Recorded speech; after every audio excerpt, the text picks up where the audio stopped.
మనం ఈరోజు ఒక సూపర్ టేస్టీ ఆలు కర్రీని చేసుకోబోతున్నామండి.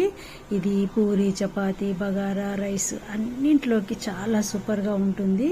మరి లేట్ చేయకుండా ఈ రెసిపీని ఎలా చేయాలో చూద్దామా. హాయ్ అండి, welcome back to my channel. ఇక్కడ నేను 3/4 kg ఆలుగడ్డలు తీసుకొని పొట్టు తీసి ఇలా కట్ చేసుకున్నానండి. కొంచెం పెద్ద సైజు కట్ చేయాలి. 2 సార్లు శుభ్రంగా కడిగి వేడెక్కిన నూనెలో వేసేసి ఒక 6 minutes వరకు స్టవ్ ఫ్లేమ్ సిమ్లో పెట్టి ఫ్రై చేయాలండి. బాగా ఎక్కువగా ఫ్రై చేయకూడదు, తెల్లగానే ఉండాలి. పచ్చి వాసన పోయే వరకు ఫ్రై చేసుకుని తీసేసుకోవాలండి. ఇక్కడ నేను చిన్న మిక్సీ జార్ తీసుకొని ఒక 100 grams కాజు వేసానండి. ఒక 40 grams పల్లీలు లైట్గా వేయించుకొని వేయాలండి.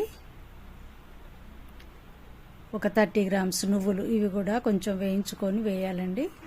ఈ గసాలండి. కొద్దిగా ముక్క వాసన ఉన్నదైతే వేయొద్దండి. కొద్దిగా అలాగా వాసన ఉంటే కనుక వేయించి కడిగి తీసేసి వేయాలి. అలా వేసాను నేను, లేదంటే కూర అంతా పాడైపోతుంది, టేస్టీగా ఉండదు కూర. ఇప్పుడు ఒక 1/2 inch అల్లం ముక్కలు, 4-5 పచ్చిమిర్చి, 2 స్పూన్ల అల్లం వెల్లుల్లి ఇలా వేసి ఫైన్ పేస్ట్ చేసుకోవాలండి. ఇప్పుడు మరలా స్టవ్ వెలిగించి కడాయి పెట్టి ఆయిల్ వేసానండి. కొద్దిగా నెయ్యి కూడా వేస్తే కర్రీ చాలా అంటే చాలా టేస్టీగా ఉంటుందండి. ఇక్కడ నేను ఒక 6 లవంగాలు, కొంచెం దాల్చిన చెక్క, చిన్న ఇలాచి తీసుకొని బరకగా దంచి పొడి చేసుకున్నానండి. ఆయిల్లో వేయాలి. ఇవి కొంచెం చిటపట్లాడాక సాజీరా వేయాలి. ఒక 100 గ్రాములు ఉల్లి ముక్కలు సన్నగా తరిగినవి వేసుకోవాలి. ఇవి బాగా ఫ్రై కావాలండి. ఈ కర్రీకి సరిపోని మసాలాలు, కారము, ఉప్పు అన్నీ సరిగ్గా వేయాలి.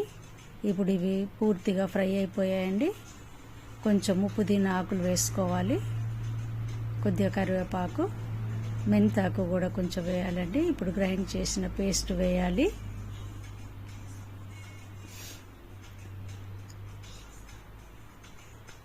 ఇలా ఇది కలుపుతూనే ఉండాలండి.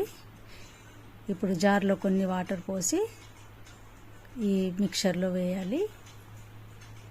ఇలా కలుపుతూ ఫ్రై చేయాలండి. నూనె తేలే వరకు ఒక 1 pinch కారం వేసుకోవాలి. చూడండి, ఇలా ఆయిల్ తేలి కమ్మటి స్మెల్ వస్తుంటుందండి. అప్పుడు ఇది ఫ్రై అయిపోయినట్టు. ఇప్పుడు దీంట్లో కొంచెం సాల్ట్ వేసేసి కలిపేసుకొని ఆలు పీసెస్, ఫ్రై చేసిన పీసెస్ వేయాలండి. ఒక 2 నిమిషాలు వీటిని కలిపి తీసేసుకోవాలి. ఇప్పుడు ఈ కర్రీని కుక్కర్లోకి ట్రాన్స్ఫర్ చేస్తున్నానండి. కంపల్సరీ కుక్కర్లోనే దీన్ని ఉడికించాలండి. ఒక 1/2 liter వాటర్ పోస్తున్నాను నేను.